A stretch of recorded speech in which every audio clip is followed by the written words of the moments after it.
At my 45th wedding anniversary party, my wife stood on stage, announced she was divorcing me, and called me a parasite, while my children cheered and applauded under the gaze of 200 guests.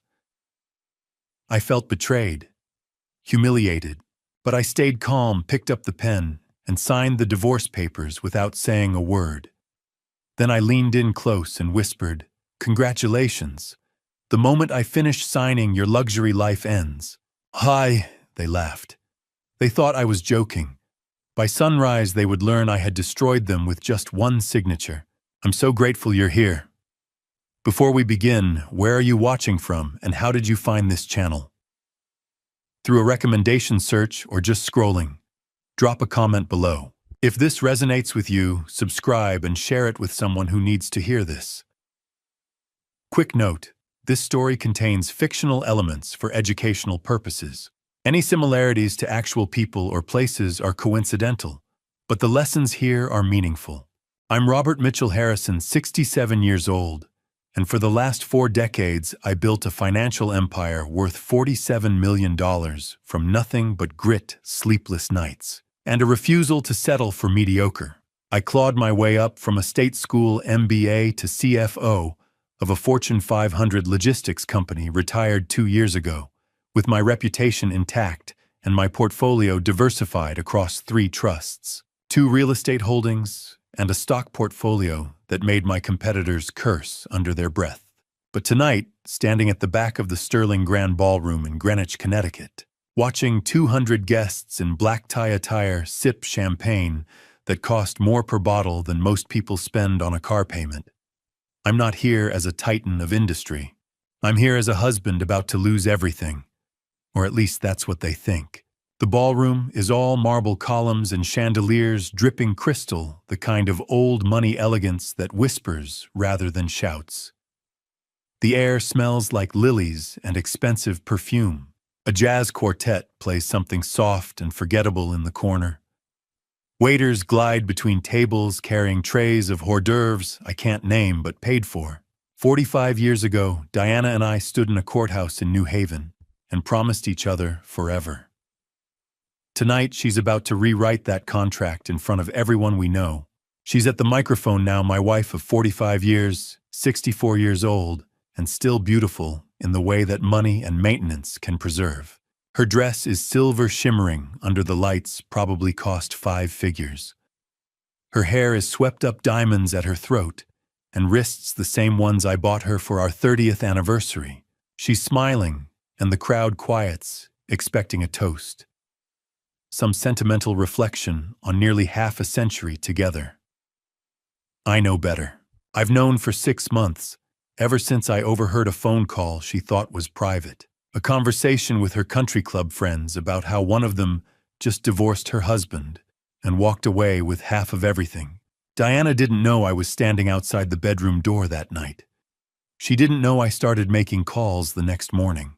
Her voice cuts through the murmur of conversation. Confident. Rehearsed. "Thank you all for being here tonight." She begins, her smile widening as she grips the microphone stand like she's anchoring herself. 45 years is a long time. Long enough to raise 2 wonderful children. Long enough to build a life most people only dream of. But it's also long enough to realize when something has run its course, the room goes still. Someone's fork clinks against china, then silence. I see heads turning, confusion rippling through the crowd like a stone dropped in water. Diana doesn't falter. She lifts her chin and keeps going. I've sacrificed a great deal for this marriage," she says, and her voice catches just enough to sound sincere. "I gave up my career in architecture to raise Marcus and Vanessa. I gave up my dreams so Robert could chase his. And for 45 years, I stood beside him, smiled at his colleagues, hosted his dinners, played the role of the perfect wife. But tonight I'm done playing." She reaches into a small silver clutch and pulls out an envelope. My chest tightens, not with fear, but with something colder. Anticipation. She opens it with deliberate slowness, and I watch 200 faces lean forward, hungry for scandal. "These," she announces, holding up a stack of papers, "Our divorce papers, and I'm filing them tonight in front of all of you because I want the world to know that I am reclaiming my life." The ballroom erupts. Gasps, whispers, someone near the front laughs nervously. I don't move. I just watch as she hands the microphone to someone else and steps off the small stage, walking toward me with the papers outstretched like a weapon. The crowd parts for her, and I can see Marcus and Vanessa at their table near the front, both of them grinning like they've just won the lottery. My son, 34 years old, who's never held a job longer than 6 months. My daughter, 31, who built a career out of posting pictures of herself online and calling it entrepreneurship. They're already counting their inheritance. Diana stops in front of me and the room holds its breath. She doesn't say anything, just places the papers in my hand. I look down at them, then at her. Her eyes are bright, triumphant. She thinks she's won. Behind her, Richard Ashford steps forward, my former business partner, 59 years old, and wearing a suit that probably cost more than his integrity. He's smiling too, that smug, self-satisfied expression of a man who thinks he's traded up. I remember the day I fired him for skimming funds from a client account. Apparently he's moved on to skimming my wife. I pull the Mont Blanc pen from my jacket pocket, the one Diana gave me this morning, as an anniversary gift. 45 years, and she still doesn't understand irony. I uncap it slowly, and the click echoes in the silence. I flip to the signature page and I sign my name in smooth, deliberate strokes. Robert Mitchell Harrison. The ink dries before anyone breathes again. I lean in close. Close enough that only she can hear me, and I whisper, "Congratulations, Diana. You just triggered your own extinction event. Enjoy these last 5 minutes as a wealthy woman." The countdown has already begun. She blinks, confusion flickering across her face, but I'm already stepping back. I reach into my other pocket and pull out my wallet, my car keys, my American Express black card. I hand them to Marcus, who's appeared at my elbow, like a vulture circling carrion. His hand closes around them greedily. "Thanks, Dad," he says, and there's no warmth in it, just entitlement wrapped in a smirk. I nod once and turn toward the exit. The crowd is buzzing now, voices rising, cameras flashing. Someone's recording this on their phone, and by morning it'll be all over social media. I make it 3 steps before Marcus blocks my path, his hand on my shoulder. "Wait," he says, his voice loud enough for people nearby to hear. "What about the rest?" The house keys, the account numbers. I look at him for a long moment. This boy I raised, this man I tried to teach, and I smile. Not warm, not forgiving, just certain.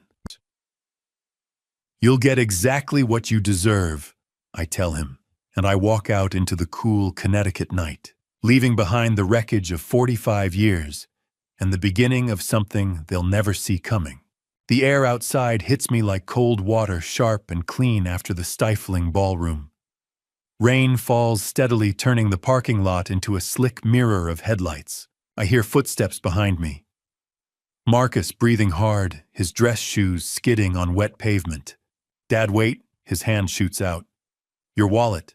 You forgot your wallet." I stop and turn. He's 34 and should have learned by now that nothing in life is free. I reach into my jacket, pull out the leather billfold Diana gave me last Christmas, and place it in his palm. "Consider it your inheritance," I say flatly. "You'll need every dollar." I'm already walking toward the black Lincoln Town car, idling near the lot's edge. Samuel Miller is behind the wheel, 72, and sharp as the day I met him 30 years ago. He leans over and pushes the passenger door open. I slide in, and the door shuts with a solid thunk, cutting off the rain and distant voices. Samuel shifts into drive without a word. The windshield wipers beat steadily, dashboard glowing soft blue. We're halfway to the highway before he speaks. "That went about as expected," Samuel says, voice low and measured. "I'm better," I reply. She played it exactly like we thought. Public humiliation, Richard standing there like a prize. She handed me everything I needed. Samuel reaches into the center console, pulling out a slim iPad. He hands it to me without taking his eyes off the road. I power it on. The screen shows a dashboard I designed 6 months ago with Samuel's help and a forensic accountant who owed me a favor. It's a protocol scorched earth. Samuel says, "You sure you want to activate tonight?" At the top, a countdown timer reads 13 minutes. Below it, 3 categories: credit, vehicles, property. Each shows green. In 13 minutes, they'll all turn red. Explain it to me one more time, I say. Samuel merges onto Interstate 95, heading south toward Manhattan. Rain drums against the roof. And everything they think they own, the Greenwich house, the cars, credit cards, bank accounts, it's all held in the Harrison Legacy Preservation Trust. You established it 19 years ago. You're sole trustee. Diana, Marcus, and Vanessa are beneficiaries, but their access is governed by the trust's terms. And those terms... Each beneficiary gets $85,000 annually for reasonable living expenses. Anything above that is classified as an unsecured personal loan from the trust subject to 8% annual interest compounded quarterly. The ledger tracks every transaction, every swipe, every mortgage payment, every country club fee. It's all logged. I scroll through the iPad. 12 years of expenses. Diana's spending alone totals over $4 million. Marcus has burned through nearly $2 million on failed ventures and leased luxury cars. Vanessa's content creation career has cost just over $1 million. Combined, they've exceeded their allocation by more than $4 million. Add interest, and the debt climbs to $6.8 million. And they have no idea, I say quietly. None. Samuel confirms. Every statement was mailed to Greenwich. Diana never opened them. She just filed them away. Marcus and Vanessa never asked to see a single one. The timer ticks down to 11 minutes. I tap the categories, expanding each one. At midnight, every credit card linked to the trust will be deactivated. At 7 in the morning, repo companies will reclaim the vehicles. At 6:00, sheriff will serve an eviction notice at the Greenwich house. 48 hours to vacate. All legal, airtight, irreversible. What about Richard? Samuel asks. He's not in the trust. Not my problem. But he called you this afternoon asking if Diana has any assets in her name, didn't he? Samuel's mouth twitches into something close to a smile. He did. I told him the truth. 0. He hung up quickly. I look at the screen again. 9 minutes. My thumb hovers over the button at the bottom, a simple blue rectangle with the word "Activate" in white capitals. One tap, and 45 years of enabling, of hoping they'd figure it out, all of it ends. I press it. The screen flashes. The categories turn red.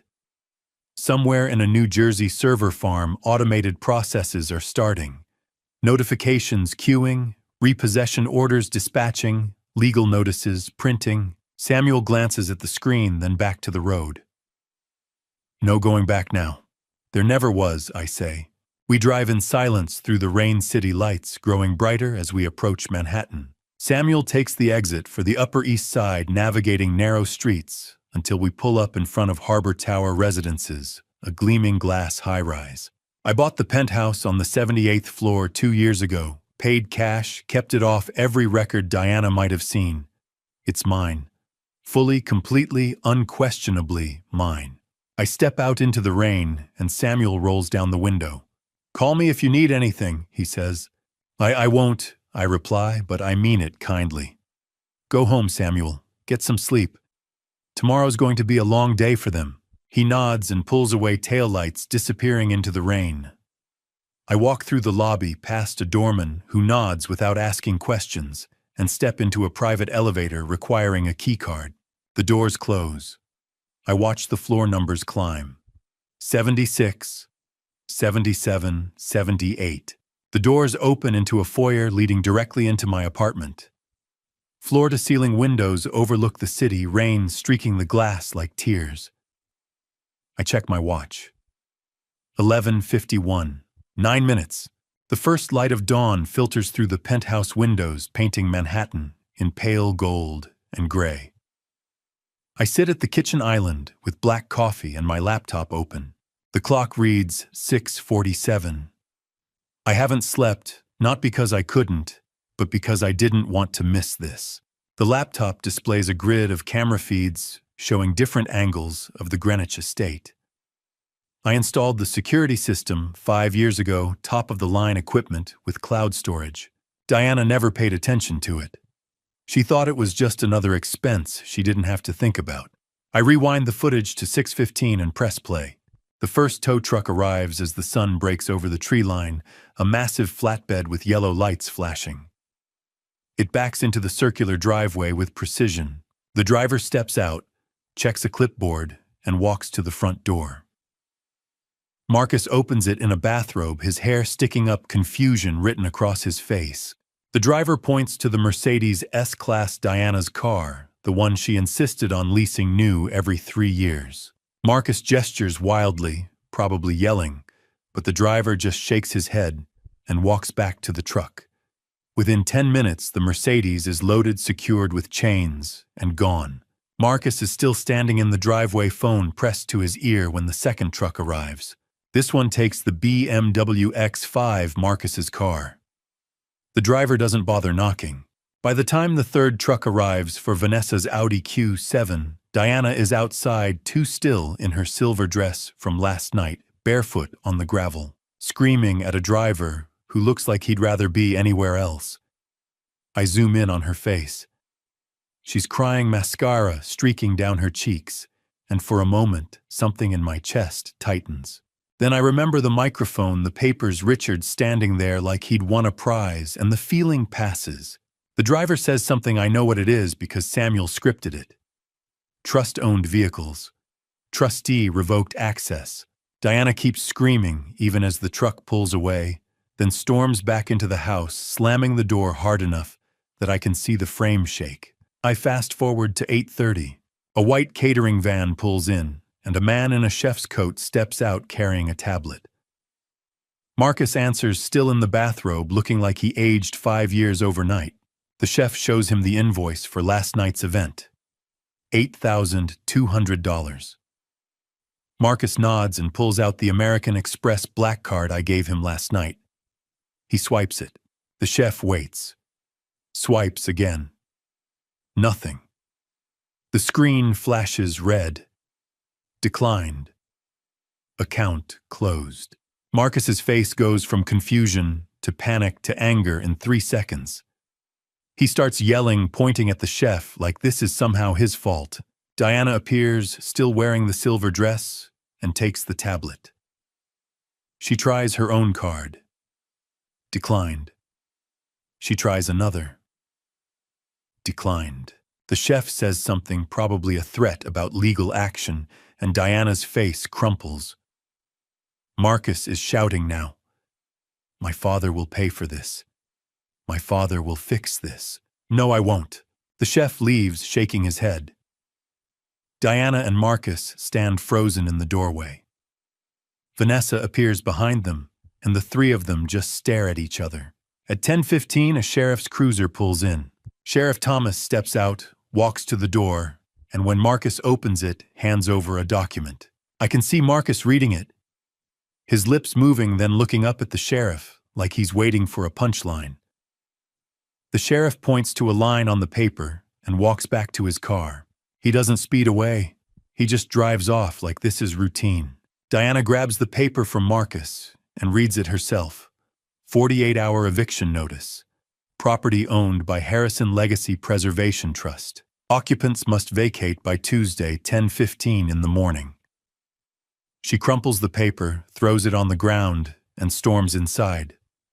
Marcus picks it up, smooths it out, reads it again. 10 minutes later, Diana is on the phone. I don't need audio to know who she's calling. Samuel. He'll answer on the third ring and tell her exactly what I told him to say. The house is owned by the trust. I'm the trustee. I've exercised my right to terminate their occupancy. All legal, all documented, all irreversible. I watch as Diana's face goes pale, her mouth moving silently, and then she hangs up.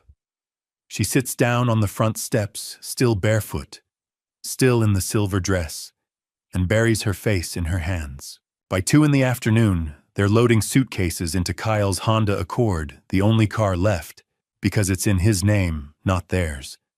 Vanessa is crying. Amber looks furious. Marcus looks like he's been hit by a truck. Diana looks like she's aged 10 years since yesterday.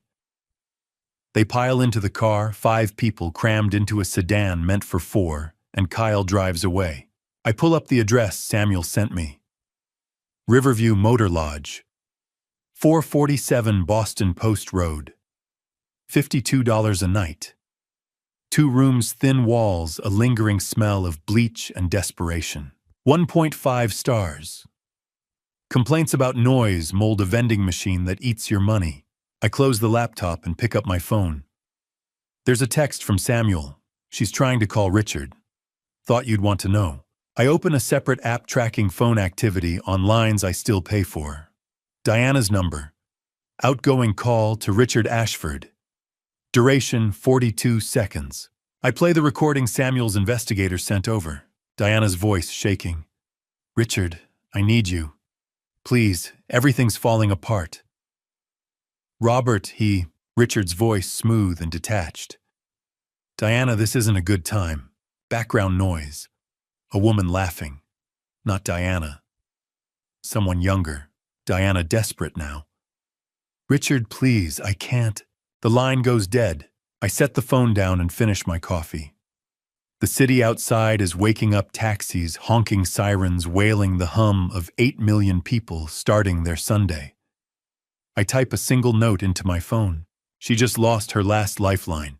The penthouse is quiet, except for the hum of the city below a distant symphony that never quite stops. I'm sitting in the leather armchair by the window, the one Diana would have hated, because I picked it out without asking her opinion. There's a glass of whiskey in my hand, neat burning going down. On the coffee table, a photo album lies open, pages, yellowed plastic sleeves cracked with age. Our wedding album. 1980, 45 years ago. I turn the pages slowly, and the faces staring back at me are younger, softer, full of something I can't quite name anymore. Hope, maybe. Or ignorance. Diana in a simple white dress. No train, no veil, just her, and a bouquet of daisies she picked up at a corner shop. Me in a borrowed suit because I couldn't afford to buy one. We got married at a courthouse in New Haven. No guests, no reception, just the 2 of us, and a justice of the peace who looked like he'd rather be anywhere else. Afterwards, we got pizza and walked around the harbor until sunset. She told me she was going to design buildings that would last 100 years. I told her I was going to build a fortune that would last longer. I close my eyes, and I'm back there a year earlier. 1979. A charity gala at the Yale Art Gallery. I was 21, halfway through my MBA, surviving on coffee and ambition.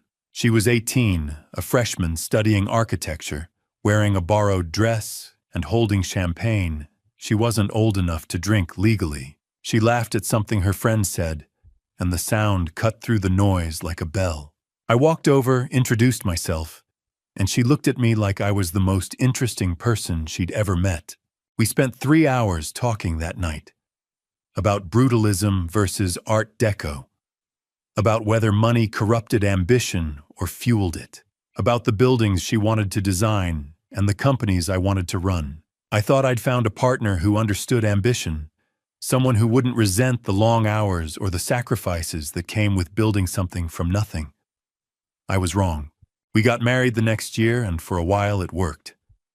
She graduated, got a job at a small firm in Hartford, spent evenings sketching designs she'd never get to build. I worked my way up from the bottom. We had a 1-bedroom apartment in a neighborhood that wasn't quite safe, and we were happy. Or at least I thought we were. Then Marcus was born. 1985. She was 24. I was 27. One night she sat me down at the kitchen table and said, "Someone has to raise our son. Not we. Someone." As if parenting was a job that could only be done by one person. She shook her head when I suggested help or daycare. "I'll quit. You focus on your career. I'll focus on him." I didn't argue. I should have, but I didn't. I thought it was temporary. A year, maybe 2. But a year became 5, and then Vanessa was born, and Diana never went back. She stopped sketching, stopped talking about buildings, started talking about PTA meetings and country club memberships and why we needed a bigger house. She'd use that choice as a weapon for the next 40 years. Every argument, every disagreement. I sacrificed my career for you. I gave up my dreams for this family. You owe me. 13 years later, I hired a new assistant. 1998. Sharp, efficient, the kind of person who could anticipate what I needed before I asked. Diana met her once at a company holiday party, and that was enough. A week later, Diana accused me of having an emotional affair. There was no evidence because there was nothing to find, but that didn't matter. She cried. She threatened to leave. She told Marcus and Vanessa that Daddy had a new friend at work, and maybe he didn't love Mommy anymore. I fired the assistant the next day, not because I'd done anything wrong, but because I wanted peace. That was the first time she weaponized jealousy for control. By 2010, both kids were gone. The house was empty, and I thought maybe Diana would go back to architecture, find something that made her feel like herself again. Instead, she spent $400,000 that year. Spa treatments in Sedona, shopping trips to Paris, a 2-week Mediterranean cruise with her country club friends. I just paid the bills and wondered when she'd run out of things to buy. 9 years later, I restructured the trust. 2019. When I reviewed the expense reports, I found it. $1.2 million in jewelry purchases over 3 years. Cartier, Tiffany, Harry Winston. She hadn't told me about any of it, just used the cards tied to the trust and assumed I wouldn't notice. I removed her name from the beneficiary list that week. She never knew because she never read the legal documents I sent her. 6 months ago, my 67th birthday, she forgot. I came home from lunch with Samuel and the house was empty.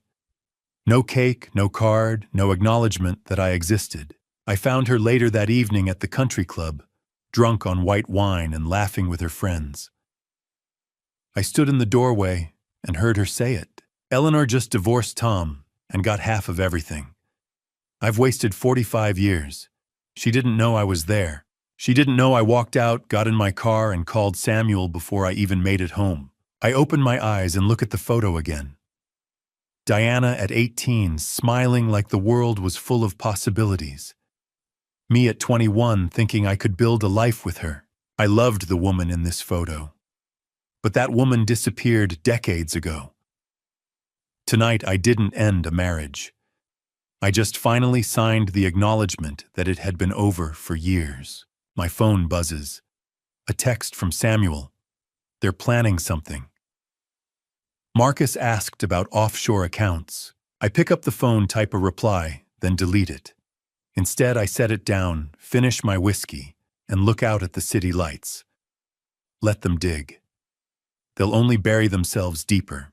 The call comes through while I'm making breakfast, scrambled eggs and toast, the kind of simple meal I never had time for when I was working 80-hour weeks. It's just past 9 on a Monday morning, and Manhattan is already alive with the sound of construction crews and delivery trucks rumbling past.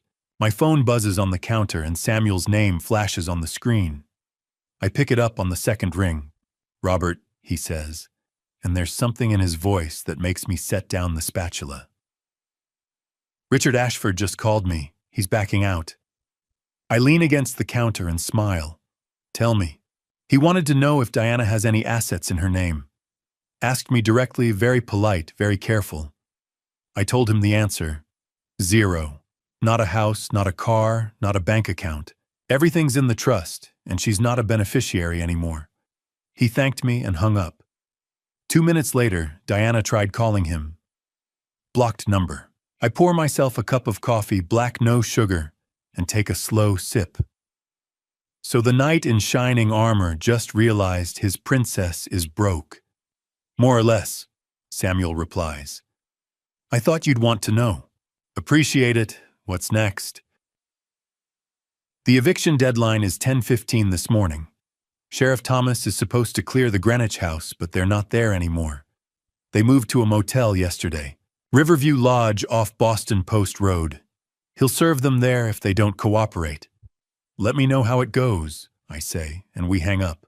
I finish my breakfast and sit by the window watching the city wake up. It's strange, this feeling. Not quite satisfaction, not quite regret.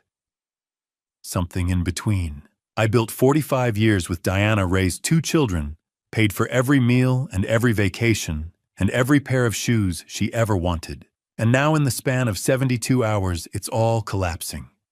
I didn't push them. I just stopped holding them up. Samuel calls again a little after 10:30. Sheriff Thomas just left the motel. Diana begged for more time. He gave her 15 minutes to pack whatever they could carry, then told them if they're not gone by the time he circles back, he's calling for backup. They left. Where are they now? Still at the motel as far as I know. Diana called me about 20 minutes ago. She wants to meet. Says she needs to see the full list of assets, needs to understand what's happening. I told her 2 o'clock my office. You think she'll show? She doesn't have a choice.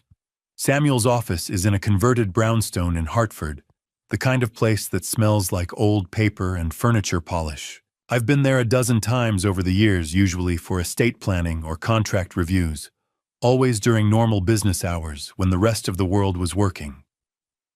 Today, I'm not there, Samuel insisted. Said it would be better if I stayed out of it, let him handle the legal side while I kept my distance. I trust him, so I agreed, but he keeps me updated by text throughout the afternoon. 2:15, they just arrived. Diana looks like she hasn't slept. Marcus is wearing the same shirt from the party. Vanessa's been crying. 2:20, I showed them the trust documents. Diana didn't recognize her own signature. 2:30, explained the spending limits. Showed them the ledger. Total expenses over 12 years, 7.3 million. Reasonable limit, 3.06 million. Excess over 4 million. Add interest, and they're looking at a debt north of 6 million, maybe closer to 7. I read that last message twice. North of 6 million. Samuel knows not to say the exact number yet. We've talked about this. The drama of the courtroom reveal the moment when a judge reads the figure out loud and the whole room goes silent. That's when they'll hear 6.8 million. Not before. 2:45, Diana's screaming, says you hid this from her. I told her every statement was mailed to Greenwich. She chose not to open them. 2:50, Marcus just threatened to sue. Says you must have offshore accounts, hidden assets, something. I asked him if he has 12 years of expense reports to back up his claim. He went quiet. 3 o'clock, they left. Didn't say goodbye, just walked out. I set the phone down and stare at the ceiling. It's almost over. Not the legal process that'll take months, maybe longer, but the part where they think they can fight this, the part where they believe there's a way out. That's ending. They're starting to understand that the man they thought would always bail them out, the father who paid for everything, the husband who never said no, that man is gone. And in his place is someone who kept receipts. My phone buzzes again, this time a longer message from Samuel. Vanessa asked if you'd consider mediation. I said I'd pass along the message. Marcus told her to shut up, said you don't do mercy. Diana didn't say anything, just stared at the spreadsheet on my screen. When they left, I heard Vanessa say something about asking you for forgiveness. Marcus laughed. Diana didn't respond, but I could see her thinking. Be careful, Robert. Desperate people do desperate things. I read the message twice, then type a reply. Let them come. If they want to apologize, I'll listen. But I won't negotiate. I send it, then add a second text. And Samuel, keep an eye on the Greenwich house. If they try to go back, if they try to take anything that's not theirs, I want to know immediately. His response is instant. Already on it. Security systems still active. Any breach and you'll get an alert. I put the phone down and walk to the window. The sun is setting over the Hudson, painting the sky in shades of orange and pink. Somewhere across the city, in a motel room that smells like bleach and stale cigarettes, my family is deciding what to do next. Vanessa wants mercy. Marcus wants revenge. And Diana's quiet, which means she's planning something. I know her well enough to recognize the silence before the storm. Let them plan. Let them scheme. I've spent 6 months preparing for every move they might make. They're playing checkers. I'm 3 moves ahead in chess. The coffee's still hot when my phone rings. 7:30 on a Tuesday morning, and I'm standing at the kitchen counter in the penthouse, looking out over a city that's already moving at full speed.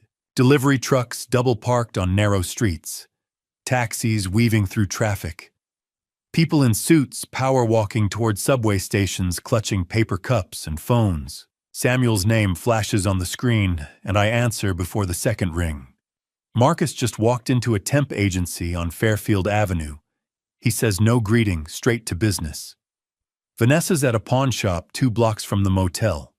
Thought you'd want to know. I set the cup down and lean against the counter. They're scrambling. They're desperate, Samuel corrects. I've got someone keeping an eye on both of them. Want me to send updates? Just the highlights. I don't need a play-by-play. He hangs up, and I go back to my coffee. An hour later, my phone buzzes with a text. Marcus walked out of the temp agency after 5 minutes. No job. Then a second text. Vanessa left the pawn shop with cash. Looked like she'd been crying. Samuel calls again around 10. Got the details if you want them. Go ahead. Marcus asked for a management position. The woman at the desk told him they had dishwasher openings at $14 an hour. He said something about his qualifications, and she asked to see his resume. 34 years old, no college degree, work history that's mostly blank for the last 8 years. She told him the dishwasher job was still available if he changed his mind. He left without another word. I almost feel sorry for him. Almost. What about Vanessa? Pawn shop on Boston Post Road. She brought in a Cartier bracelet and a diamond ring. The bracelet was worth about $3,000, the ring maybe $4,800. Owner asked if they were financed. Vanessa didn't answer, just took the cash. $8,000 total. She was crying when she walked out. Financed, I repeat, and Samuel makes a sound that might be a laugh.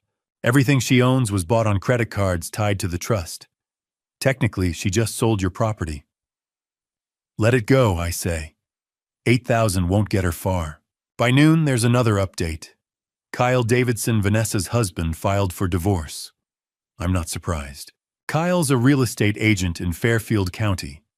The kind of guy who measures success by the size of his client list and the zip codes they live in. Vanessa was an asset when she had money and connections. Now she's a liability. The divorce papers came via email, Samuel tells me. No conversation, no warning. Just a PDF with a DocuSign request and a note that said he'd already retained counsel. Vanessa tried calling him. He blocked her number. Then she called me.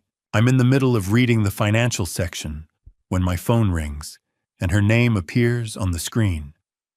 I consider letting it go to voicemail, but curiosity wins. I answer without saying anything. No, this is your fault, she screams, and the sound is so loud I have to pull the phone away from my ear. Kyle left me. He said his clients are asking questions, said, I'm an embarrassment, and it's all because of you. I let her yell for another 10 seconds, then I hang up. No response, no explanation, just silence. She calls back immediately. I decline the call. She tries again. I turn off the ringer and set the phone face down on the counter. By evening, Samuel sends me a link. Audio file 42 minutes long recorded earlier that afternoon from the phone I gave Marcus 6 months ago. It's an old model, something I replaced when I upgraded, and I offered it to him when he said his screen was cracked. He took it without asking questions, never thought to check if it still had location tracking enabled. Technically, it's my phone. Legally, I'm allowed to monitor it. Samuel made sure of that. I plug in my headphones and press play. The first 20 minutes are useless. Marcus ordering food at a drive-thru, Vanessa crying in the background, Amber scrolling through job listings on her own phone and reading them out loud. Then the mood shifts. Vanessa goes quiet. Amber's voice drops to a whisper. "What if we just went back?" she says. "Back where?" Marcus sounds exhausted. The house. Your dad's house. The one in Greenwich. He's not there, right? He's in Manhattan. And everything we need is still there. Jewelry, art, the safe in his office. Marcus doesn't respond right away, and I can hear him breathing, thinking. Finally, he says, "The security system. Cameras everywhere. He'd know the second we stepped on the property." Amber's laugh is soft, almost conspiratorial. "Your dad keeps everything in that house. He always has. And the security code hasn't changed in 10 years. I know, because I used to babysit your mom's jewelry box when she went on those trips with her friends. Remember, she'd give me the code, tell me to check on it while she was gone. 4729. There's a long pause. Then Marcus says, "How do you remember that?" "Because it's your birthday, April 7th, 91. Kinda hard to forget." Another pause, longer this time. I can picture him sitting on the edge of a motel bed, staring at the stained carpet, weighing his options. Desperate people do desperate things. Samuel's words from yesterday echo in my head. "If Dad won't give us what's ours." Marcus says slowly, "We'll take it." I stop the recording and pull out the headphones. The penthouse is quiet except for the hum of the refrigerator and the distant sound of sirens somewhere far below. I walk to the window and look out at the city lights, at the grid of streets and buildings stretching toward the horizon. He's going to hand me the last piece I need. I don't call Samuel. I don't send a warning. I just open my laptop and check the security system for the Greenwich house. Cameras active, motion sensors armed, silent alarm linked directly to my phone and the local precinct. If Marcus sets foot on that property, if he so much as touches the front door, I'll know. And so will the authorities. Let him come. Let him make the choice. I've given them every opportunity to walk away, to accept the consequences, to start over with what little they have left. But if Marcus wants to add breaking and entering to the list, I won't stop him. I'll just make sure there's a record of it. I close the laptop and pour myself another cup of coffee. Tomorrow's going to be interesting. The alarm cuts through the silence like a knife. 2:15 in the morning, and I'm jolted awake by my phone buzzing on the nightstand. Security alert. Front door, intrusion detected. 2:17 a.m. I'm out of bed before I'm fully awake, crossing the bedroom to the desk where my laptop sits. I flip it open, and the screen shows a grid of camera feeds from the Greenwich house. 4 angles. The motion sensors have highlighted the front door feed in red, and I tap it to expand. 2 figures, both wearing dark hoodies pulled low, both carrying flashlights that sweep across the foyer. I zoom in, and even with the hoods, I recognize them. Marcus, Amber. They're moving fast, heading straight for the office at the back of the house. The same office where I kept the safe bolted to the floor behind a bookshelf that slides to the side. I watch as Marcus pushes the bookshelf open. The safe is visible now, a steel box about 3 feet tall, matte black, with a digital combination lock glowing faint green in the darkness. Marcus kneels in front of it, hands shaking as he punches in numbers. The lock beeps once. Red light. Wrong code. He tries again. Another beep. Another red light. Amber leans over his shoulder. her voice faint through the microphone embedded in the smoke detector. I turn up the volume and hear her say, "Try your birthday."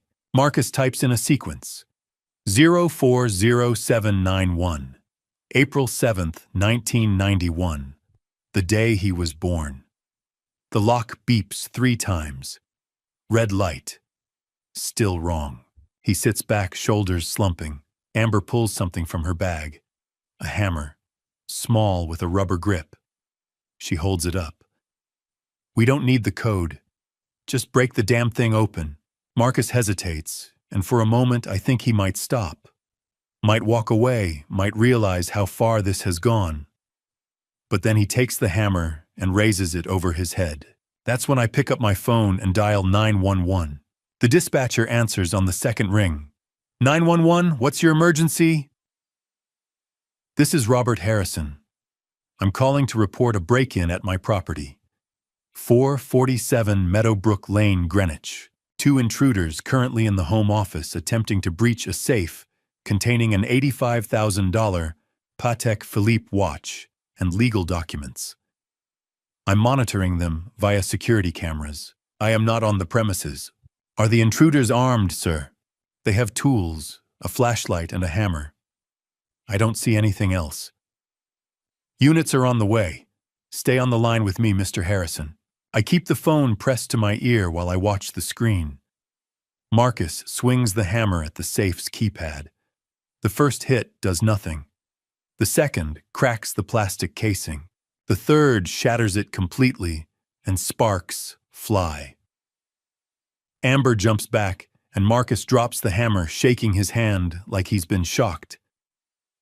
Maybe he has. I installed the safe with a secondary defense system, a low-voltage charge, that activates if the keypad is damaged.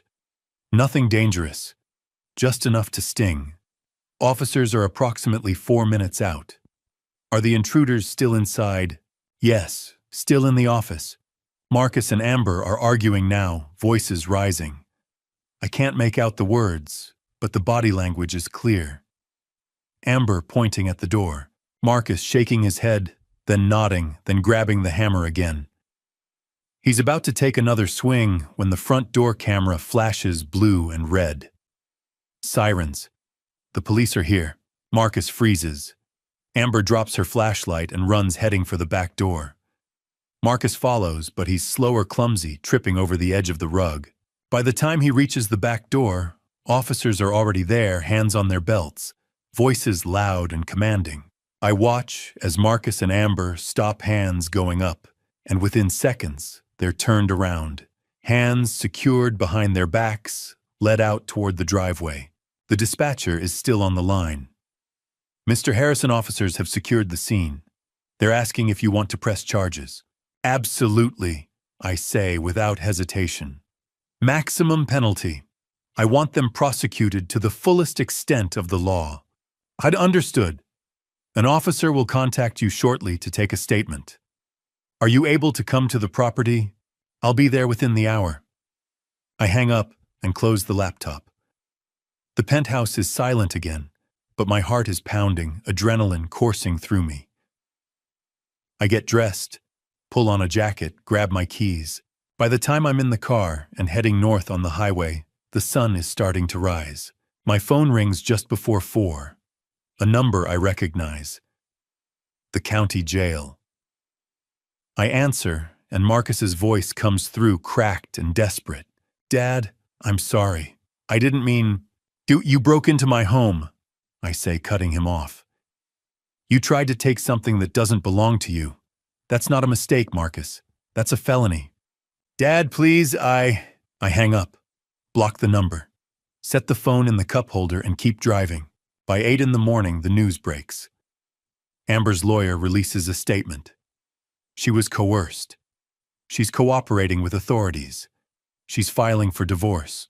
The charges against Marcus are laid out in black and white. Residential burglary, Class B felony, 3 to 10 years. Attempted grand larceny, Class D felony, 1 to 5 years. Bail set at $50,000. Diana posts it. Calls in a favor from Eleanor, the same woman who planted the seed 6 months ago about taking half of everything in a divorce. Eleanor loans Diana the $50,000, and by late afternoon, Marcus is released. He goes back to the motel, and the first thing Diana does when he walks through the door is let her hand connect sharply with his cheek. Samuel calls me just after 6. It's done. Marcus has a felony arrest on his record. Even if he pleads down, even if he avoids prison time, the trust terms are clear. Any beneficiary convicted of a felony is automatically disqualified from future distributions. I lean back in my chair and look out at the city, at the lights beginning to flicker on as the sun sets. One down, I say quietly. Samuel doesn't ask what I mean. He doesn't need to.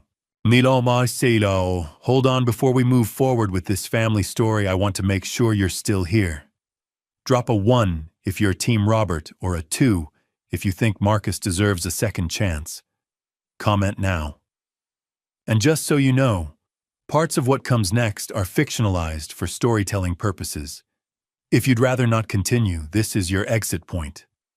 Ready? Here's what happened next. 3 weeks after the anniversary party, I find myself standing in the Hartford Public Library on a Saturday morning, surrounded by the smell of old paper and polished wood. It's a refuge I haven't visited in years, the kind of place Diana would have dismissed as quaint and unnecessary. I'm running my finger along a row of spines when I hear a voice behind me. If you're after Brunelleschi, you'll want the 3rd shelf down. I turn, and there she is. A woman about my age, maybe younger, wearing jeans and a Yale sweatshirt, holding a book I recognize immediately. Brunelleschi's Dome. Her hair is silver gray, pulled back in a loose ponytail, and her eyes are sharp, the kind that don't miss much. I was just browsing, I say, which is a lie. She smiles knowingly. You're browsing in the architecture section on a Saturday morning. That's not browsing. That's research. I laugh, and it surprises me. It's been weeks since I've laughed at anything. Guilty. I'm trying to remember why I used to love this stuff. Brunelleschi's one of my favorites, she says, holding up the book. The way he solved the dome problem without scaffolding, just pure geometry and audacity. It's like watching someone rewrite the rules of physics. We spend the next 20 minutes debating whether the real genius was the double shell design or the herringbone brickwork pattern. She knows her material cites sources I haven't thought about in decades, and by the time we run out of things to argue about, I realize I don't even know her name. Eleni, she says when I ask. Elena Winters. I teach art history at Yale, and you're either a retired architect or someone who's very good at faking it. Robert Harrison, retired CFO. Not an architect, but I used to think I might have been in another life. She tilts her head, studying me. Let me guess. You're the guy in the $3,000 suit who wandered into a public library instead of staying home with your private collection. Is it that obvious? Only to someone who's paying attention. She closes the book and tucks it under her arm. There's a coffee shop 2 blocks from here. You buying, or are we splitting it like academics? We end up at a small place with mismatched chairs and a chalkboard menu. Elena orders an Americano black, no sugar. I get the same. We sit by the window, and she doesn't waste time with small talk. So what brings a man in a $3,000 suit to a public library on a Saturday morning? I set my cup down and look at her. This woman I met 15 minutes ago, and something about her makes me want to tell the truth. I'm hiding from my old life. She doesn't flinch, doesn't offer sympathy, just nods like that makes perfect sense. Divorce. How'd you know? Well, you've got that look. Like you just stepped out of a building that was on fire and you're not sure if you're relieved or terrified. I laugh again. Both, maybe. It's been a rough few weeks. She sips her coffee, her voice quieter now. Sometimes the hardest thing is realizing you've been invisible in your own marriage. That the person who was supposed to see you stopped looking a long time ago. I stare at her, and for the first time in 20 years, I feel like someone understands. Not Samuel, who's been my lawyer and my friend, but never lived through this. Not my colleagues who saw the polished version of my life and assumed everything was fine. Elena gets it, and she didn't even need the full story. Thank you, I say, and I mean it. By the afternoon, we're at Lime Rock Park, a classic car show Elena says she goes to every year. The lot is full of vintage Porsches and Ferraris and Jaguars. I'm walking past a row of Corvettes when I see it. A 1971 Porsche 911T Targa British Racing Green, the paint so deep it looks like liquid. The top is down, the tan leather seats cracked just enough to show their age, and I stop in my tracks. You okay? Elena asks, and I realize I've been staring for a full minute. I wanted to buy this car in 1998, I say quietly. Exact model, exact color. I was at a dealership checkbook in hand, and Diana told me it was a midlife crisis. Said I was being ridiculous that we didn't need another car. I left without it. Elena steps closer, looking at the Porsche, then at me. What's stopping you now? I don't answer right away. I just walk up to the owner and ask how much. He names a price. $180,000. I pull out my phone, open my banking app, and transfer the money before I can talk myself out of it. An hour later, I'm also the owner of a Leica M6 camera, $3,500. A Rolex Submariner, $25,000. A custom leather jacket, $4,800. Elena watches me buy all of it without saying a word, and when we're done, she just shakes her head and laughs. Now, you're not hiding from your old life, she says. You're building a new one. By 6, we're driving down the Connecticut coast, the Porsche's top down the wind, whipping through Elena's hair. The sun is setting, painting the sky in shades of orange and red, and I've got one hand on the wheel, the other resting on the gear shift. For the first time in decades, I'm not driving to a board meeting or a business dinner or some obligation I resent. I'm just driving, and it feels like freedom. My phone buzzes in the cup holder. A text from Samuel. Diana just retained Arthur Jameson. $800 an hour. Trial starts in 6 weeks. I glance at the screen, then at Elena. She sees it too, and she reaches over, resting her hand on mine. Whatever's coming, she says, you're not facing it alone. I nod, and I let the phone sit there unanswered. The war's coming. I know that. But tonight, I'm not thinking about courtrooms or lawyers or the family I left behind. Tonight, I'm thinking about the road ahead and the woman sitting beside me who doesn't need me to explain anything.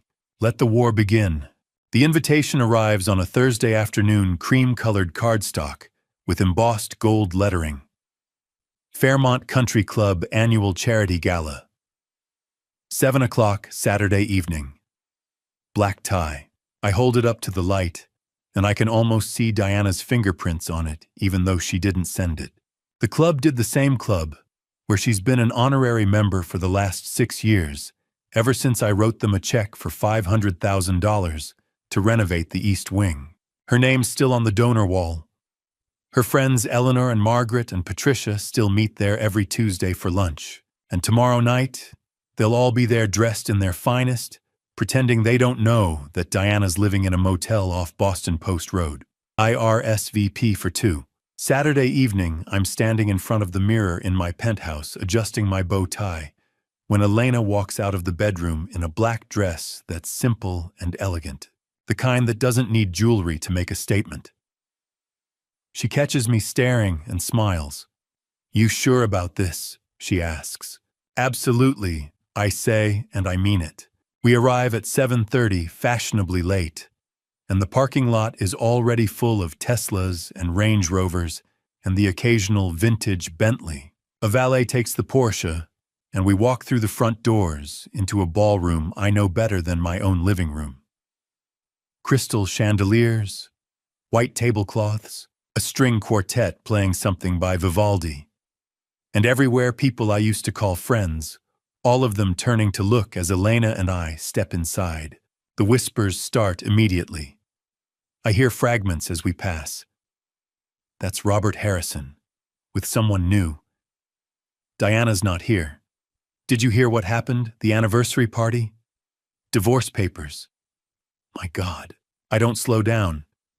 I just walk to the bar, order 2 glasses of champagne and hand one to Elena. She takes it, and we stand there letting them stare, letting them wonder. By 8:15, the speeches are starting. Richard Beaumont, the club president, a man in his 70s with silver hair and a voice that carries steps up to the microphone, and thanks everyone for coming. He talks about the scholarship fund, about the students they've helped over the years, about the importance of giving back. Then he invites the major donors to come forward to be recognized for their generosity. A few people stand walking toward the stage with practiced humility. I wait until they're all up there, clustered around Richard like a photo op, and then I set my glass down and walk forward. I don't wait for an invitation. I just step onto the stage, and Richard's face flickers with confusion before he recovers and hands me the microphone. "Good evening," I say, and the room goes quiet. Many of you know me as the man whose wife filed for divorce at our anniversary party a month ago. There's a ripple of nervous laughter, a few gasps, but I keep going. Tonight I'd like to announce a donation to the Fairmont Scholarship Fund, a cause my late mother championed for years. She believed that education was the one thing no one could ever take away from you. I think she was right. I pause, and the room is silent now. Everyone leaning forward, waiting. The amount is, let's call it symbolic. I reach into my jacket and pull out an envelope, the kind you'd use for a wedding invitation, and I hand it to Richard. He opens it slowly, his fingers fumbling with the flap, and when he pulls out the check, his face goes pale. He stares at it for a long moment, then looks at me, then back at the check. $6.8 million. He says, his voice barely above a whisper, and then louder into the microphone. $6.8 million. The room erupts. People stand applauding, some of them shouting, and I just nod once and step off the stage. Elena's waiting for me at the bar, and she hands me my champagne without saying a word. I take a sip and watch as Richard holds up the check for everyone to see, as photographers rush forward to capture the moment, as the applause goes on and on. At a table near the front, I see Eleanor and Margaret and Patricia. They're not clapping. They're just sitting there, frozen, their faces pale, their hands resting on the table, like they've forgotten how to move. I lift my glass in their direction, a small salute, and Eleanor looks away. The gala is live-streamed on the club's website, a feature they added last year to show off to members who couldn't attend. I know this because I helped fund the camera equipment. And I know that somewhere miles away, Diana is watching. At the Riverview Motor Lodge, Diana sits on the edge of a bed that sags in the middle, holding Vanessa's phone in both hands. The screen is cracked, the brightness turned all the way up to compensate, and she's watching the live stream, watching me stand on that stage, watching Richard hold up the check. She sees the number, 6.8 million, the exact amount they owe.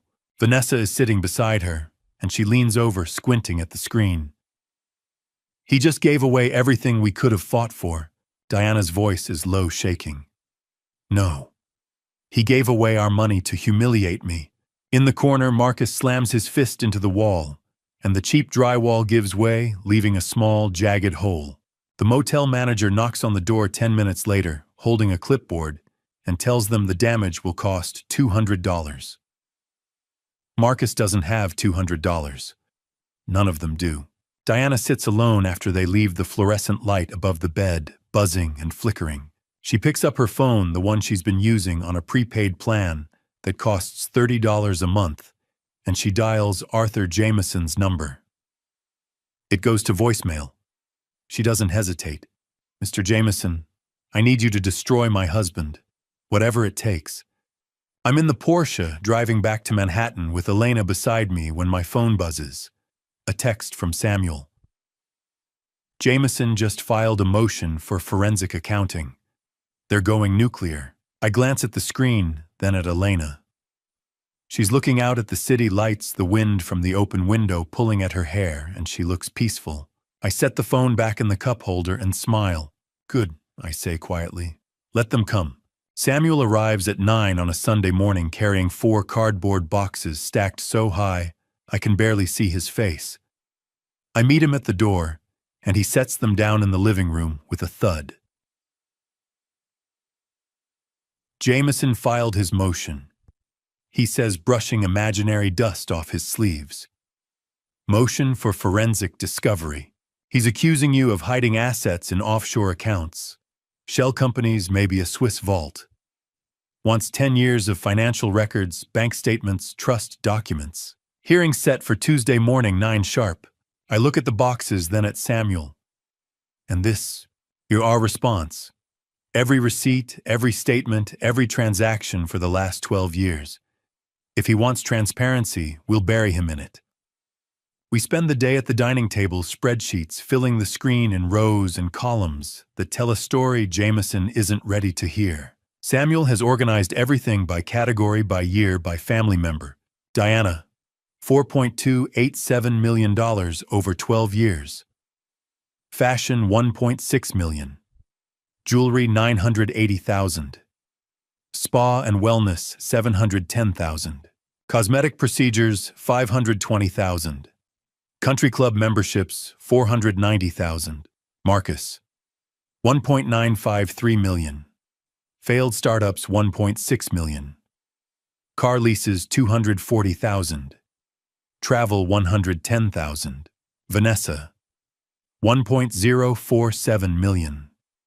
Content creation equipment, $380,000. Travel, $290,000. Wardrobe, $220,000.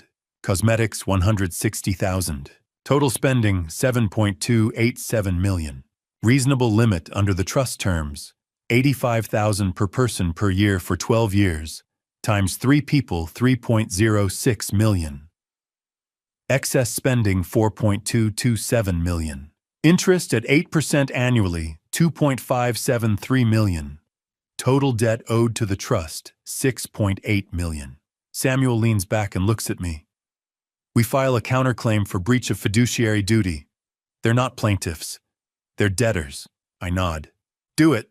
Tuesday morning, the courtroom smells like old wood and stale coffee. New Haven Superior Court Family Division Courtroom 4B. I sit at the defendant's table with Samuel beside me, and across the aisle Diana sits with Jameson. Marcus and Vanessa are in the gallery 2 rows back, looking like they'd rather be anywhere else. Judge Holloway enters, a woman in her 60s with sharp eyes and silver hair pulled back in a tight bun. Everyone stands, and when we sit again, Jameson rises, immediately launching into his opening statement. Your Honor, this is a case about power and control. Robert Harrison used his wealth as a weapon to isolate and demean his wife for 45 years. Diana Harrison sacrificed her career to raise their children. She gave up her dreams so he could build an empire. And now, when she dares to ask for what's rightfully hers, he hides behind legal structures designed to keep her in the dark. She deserves transparency. She deserves justice. She deserves half of what she helped build. It's a good speech. Emotional, compelling. But this isn't a jury trial. It's a motion hearing. And Judge Holloway doesn't look impressed. Samuel stands when Jameson sits, and his opening is 2 sentences long. Your Honor, we have 12 years of expense reports. Mrs. Harrison didn't sacrifice. She spent. The records speak for themselves.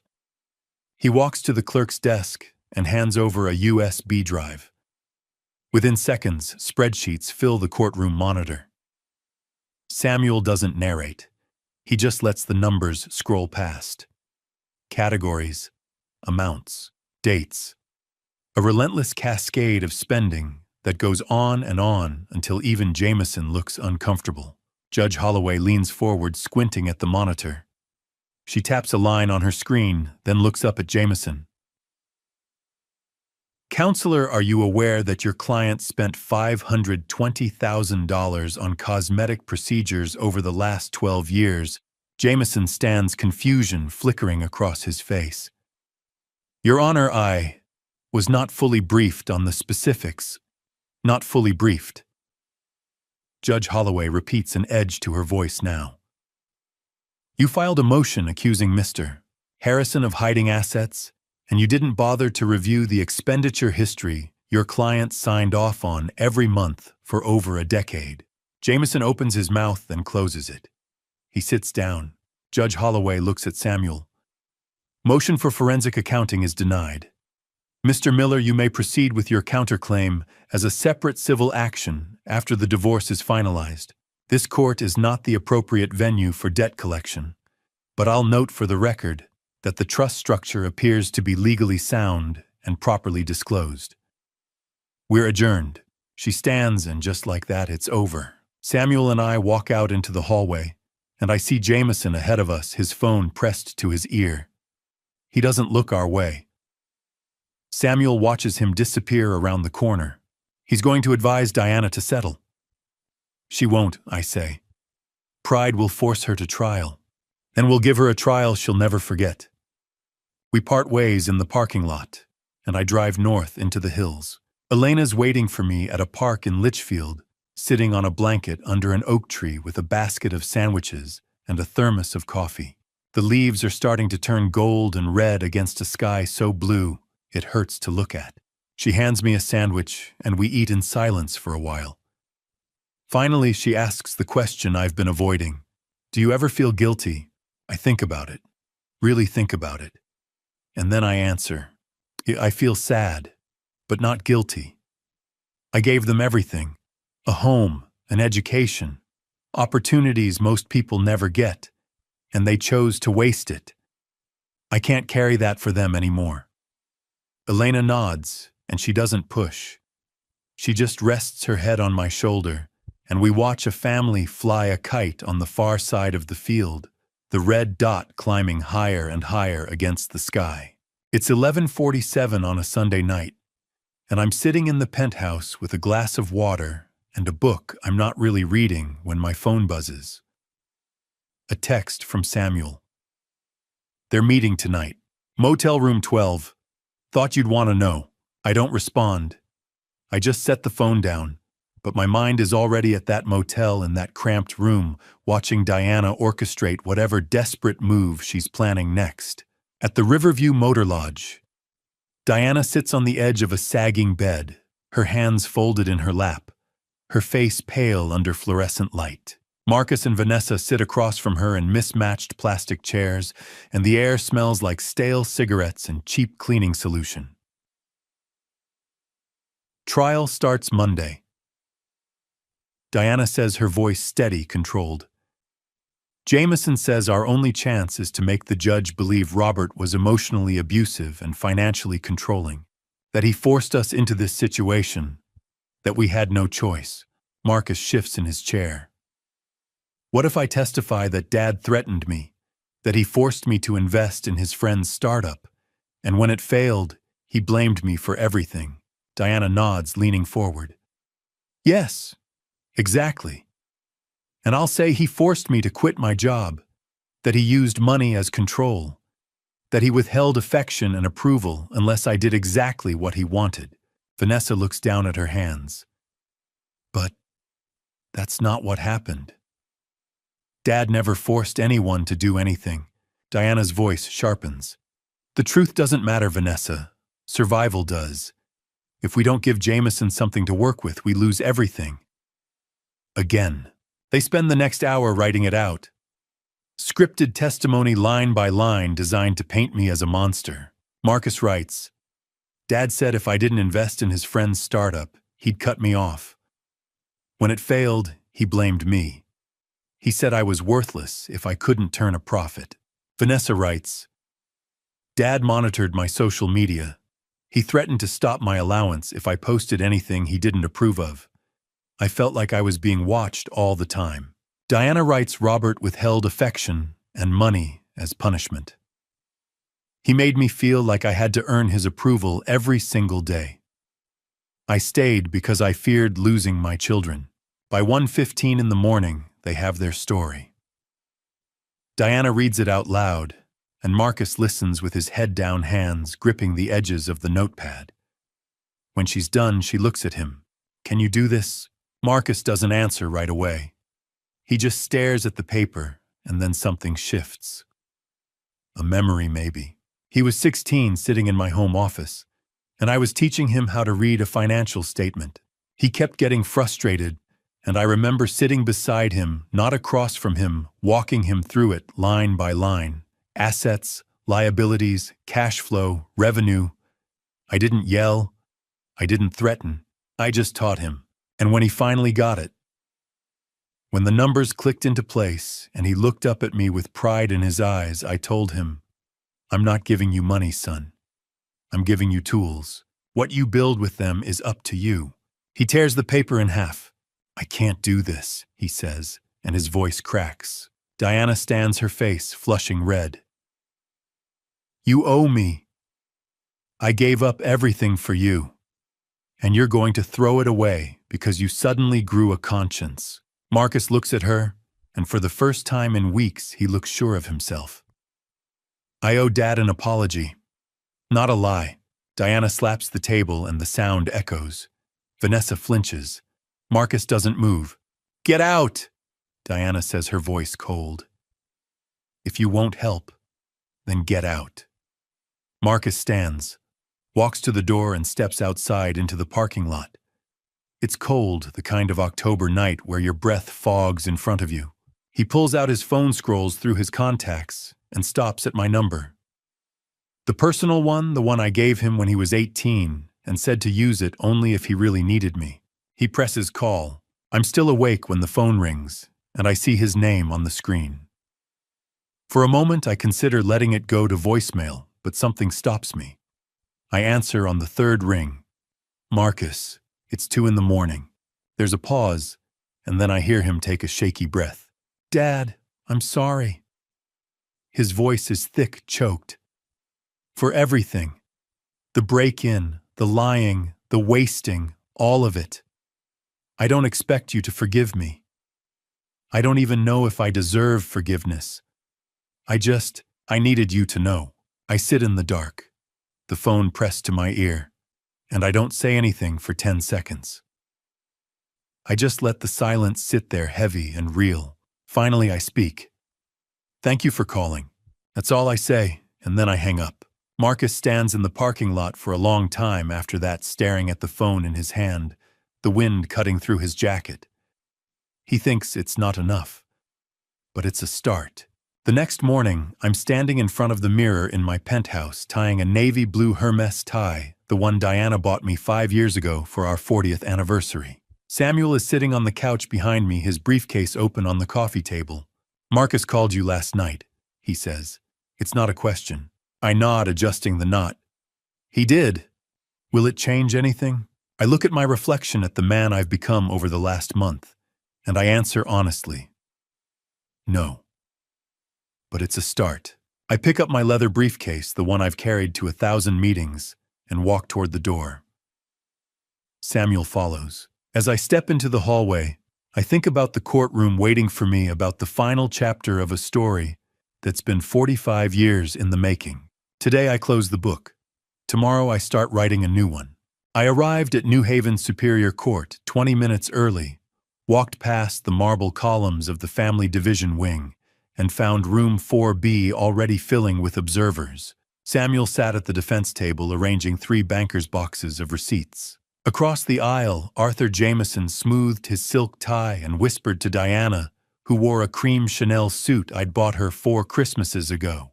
Marcus and Vanessa sat behind their mother, Vanessa scrolling her phone, Marcus staring at the floor.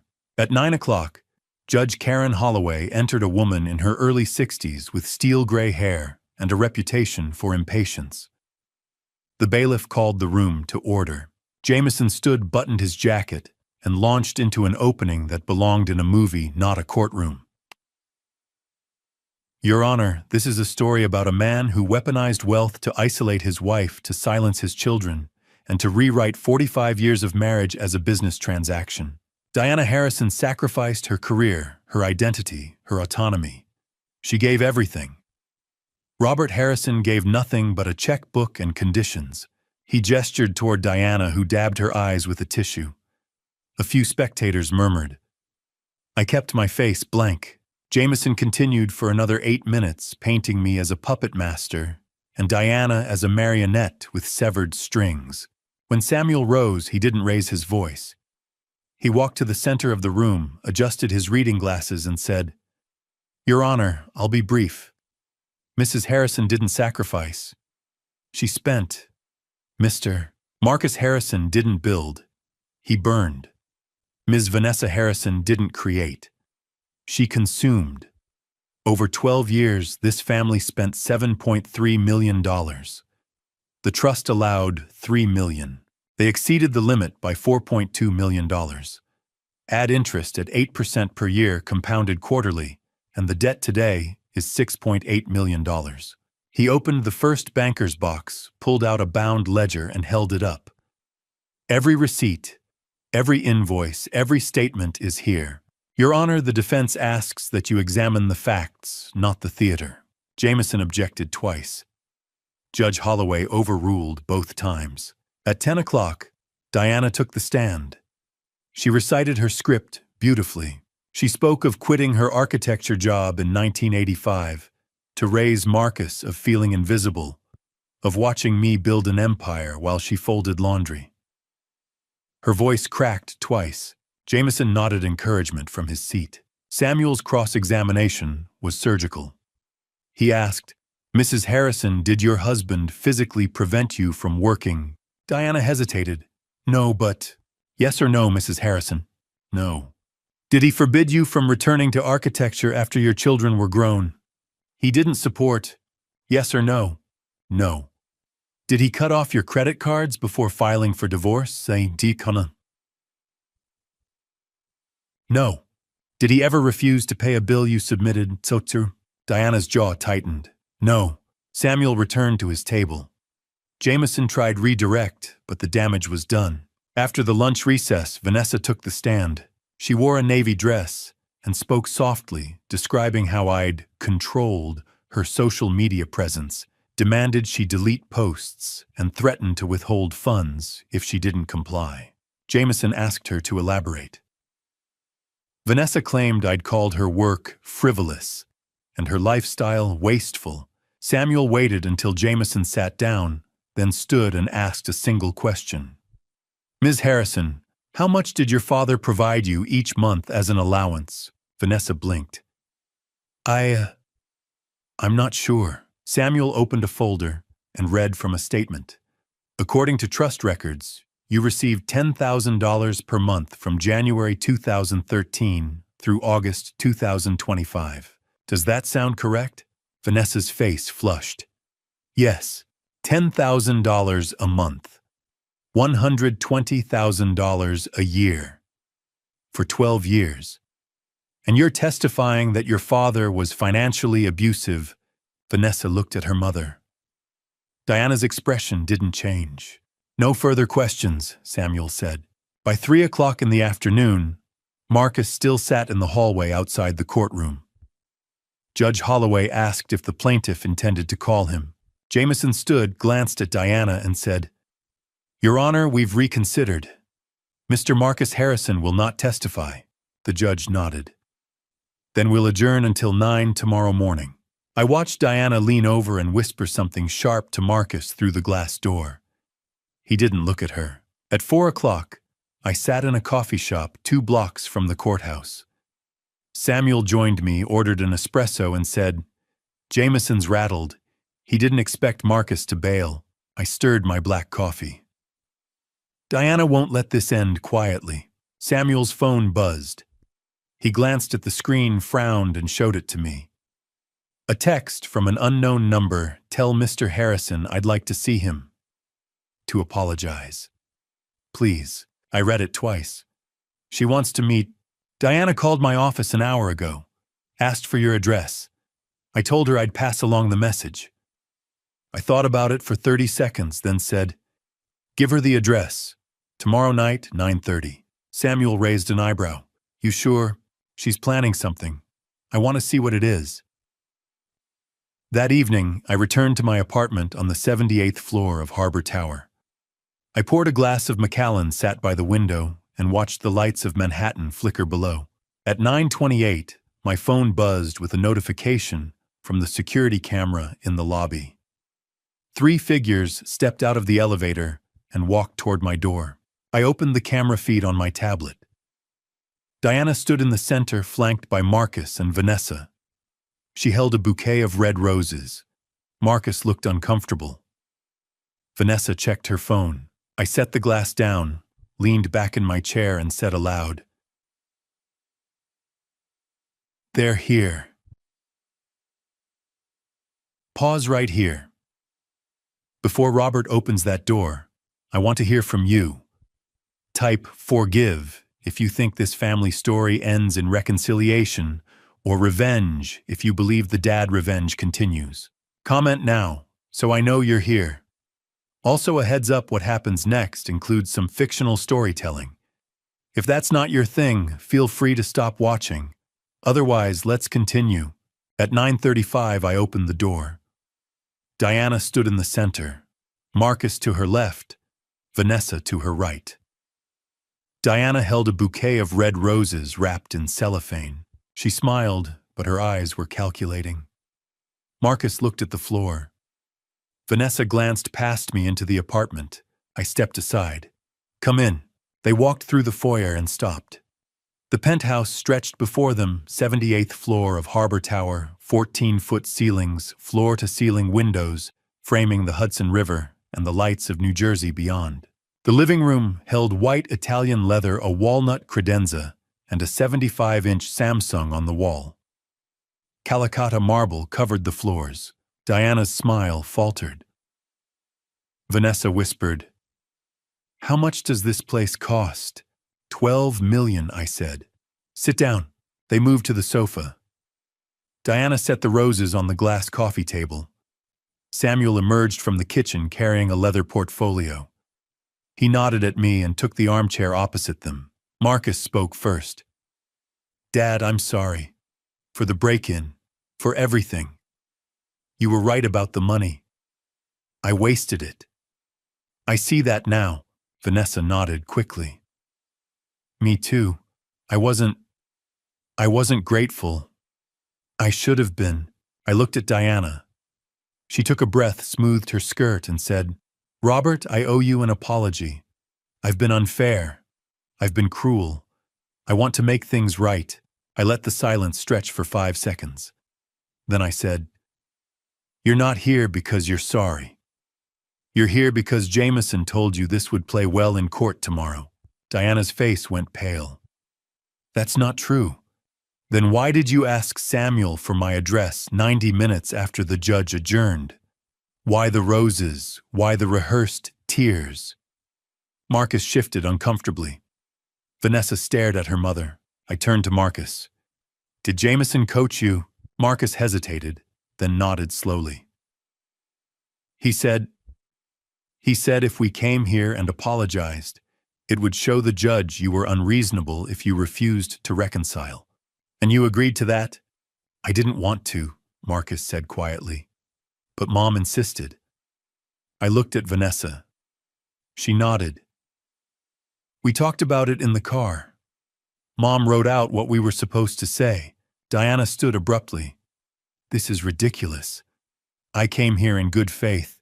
"You came here with a script," I said. "Sit down." She sat. I gestured to Samuel. He opened the portfolio, pulled out a remote, and pressed a button. The television lit up. A spreadsheet appeared, 12 years of expenses, color-coded by category, organized by person. Samuel read aloud. Diana Catherine Harrison. Total spending 2013 through 2025, $4,287,000. Fashion, $1.6 million. Jewelry, $980,000. Spa treatments, $710,000. Cosmetic procedures, $520,000. He scrolled down. Marcus James Harrison. Total spending, $1,953,000. Failed business ventures, $1.6 million. Luxury vehicle leases, $240,000. He scrolled again. Vanessa Claire Harrison. Total spending $1,047,000. Photography and video equipment $380,000. Travel $290,000. Designer wardrobe $220,000. Samuel set the remote down. Total family spending over 12 years, $7,287,000. The Harrison Legacy Preservation Trust allowed each of you $85,000 per year. 3 people, 12 years, $3,060,000 total. You exceeded that limit by $4,227,000. Interest at 8% per year adds $2,573,000. Your combined debt to the trust is $6,800,000. Vanessa stared at the screen. Marcus rubbed his face. Diana said nothing. I leaned forward. Every month, Samuel mailed account statements to the Greenwich House. You received 144 statements over 12 years. You didn't open a single one.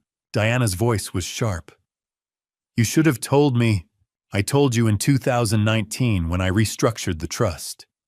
You laughed and said I was being paranoid. I stood and walked to the window. You spent 12 years treating my work as an ATM. You raised our children to believe money appears by magic. And now you're sitting in my home holding roses you probably charged to a card I'm still paying off, pretending you've had an epiphany. I turned back. Samuel explained their options. Samuel pulled 3 contracts from the portfolio and set them on the table. You have 2 choices. Option 1, sign the Legacy Redemption Program contract and begin employment tomorrow morning. Option 2, walk out and wait for me to file a separate civil lawsuit. That lawsuit will result in wage garnishment, asset seizure, and bankruptcy. Diana's voice rose. This is slavery. Jano Kalkan, I said. Slavery is involuntary. This is a choice. You can walk out right now and take your chances in court. Or you can sign and start rebuilding. Vanessa's voice was small. What kind of jobs? Samuel opened the first contract. Mrs. Diana Harrison, Retail Warehouse Associate, BJ's Wholesale Club, Bridgeport. $15.50 per hour. Mrs. Vanessa Harrison, Call Center Representative, Concentrix, Hartford. $16 per hour. Mr. Marcus Harrison, Line Cook, Olive Garden, New Haven. $17 per hour. 15% of your gross wages will be garnished and applied to the debt. Marcus looked up. For how long?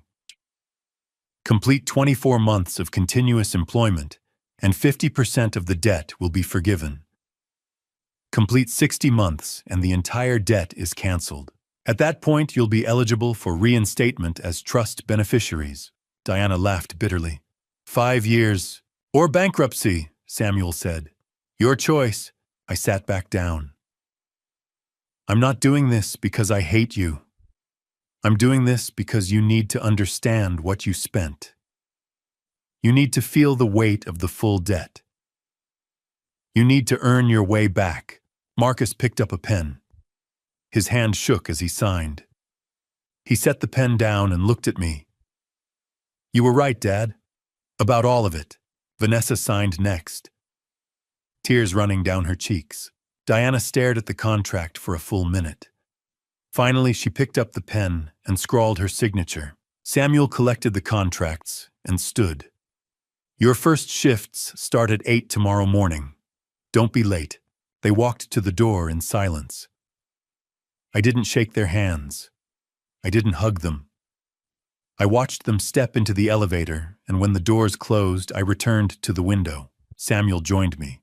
How do you feel? I watched 3 figures emerge from the building lobby and disappear into the Manhattan night.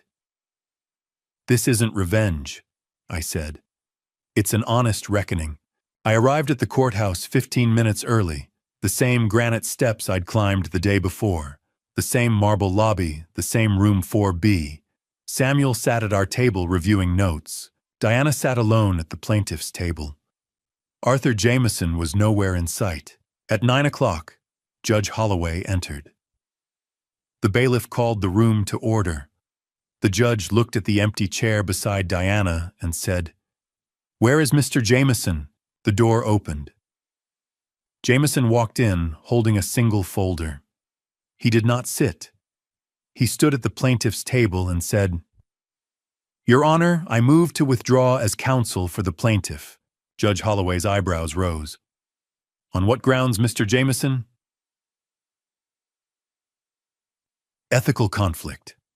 My client signed a binding employment contract with the defendant last night without consulting me.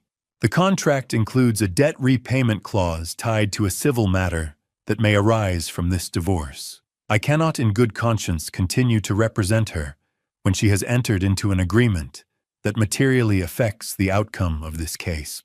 The judge turned to Diana. "Mrs. Harrison, is this true?" Diana stood slowly. Her hands gripped the edge of the table. "Yes, Your Honor." "Did you read the contract before signing?" "Yes." "Did you understand that it would impact this proceeding?" Diana was silent for 5 seconds. I didn't have a choice." Judge Holloway leaned forward. "You had a choice, Mrs. Harrison. You chose to sign. Mr. Jameson, your motion is granted. You're dismissed." Jameson set the folder on the table, nodded to the judge, and walked out. The door closed behind him. Diana stood alone at the plaintiff's table, her face pale. Judge Holloway looked at her. "Mrs. Harrison, you may proceed with your case, or you may request a continuance to find new counsel. What is your preference?" Diana glanced at the door, then at me, then back at the judge. "I'll proceed, Your Honor." "Very well. Do you have any evidence to present?" Diana opened her purse and pulled out a stack of photocopied papers, unorganized. No tabs, no labels. She handed them to the bailiff, who carried them to the judge. Judge Holloway flipped through the pages, frowned, and set them aside. "Mrs. Harrison, did you receive monthly account statements from the Harrison Legacy Preservation Trust?" "Yes, Your Honor." "Did you read them?" Diana's voice was barely audible. "No. Well, not once in 12 years. "No, Your Honor." "Why not?" I trusted my husband to handle the finances. Yet you're now claiming he defrauded you." Diana didn't answer. Judge Holloway looked at Samuel. "Does the defense have any further evidence?" Samuel stood. "No, Your Honor. The defense rests on the documents already submitted, 12 years of account statements, the prenuptial agreement signed in 1980, and the trust charter. All are a matter of public record." Very well. This court will recess until 1 o'clock for a ruling. At 1 o'clock, we returned. The courtroom was quieter than it had been the day before. Fewer spectators. No Jameson. Marcus and Vanessa sat in the back row, both staring at their phones. Judge Holloway entered and took her seat. She opened a folder, adjusted her reading glasses, and read from a prepared statement. "This court grants the petition for divorce.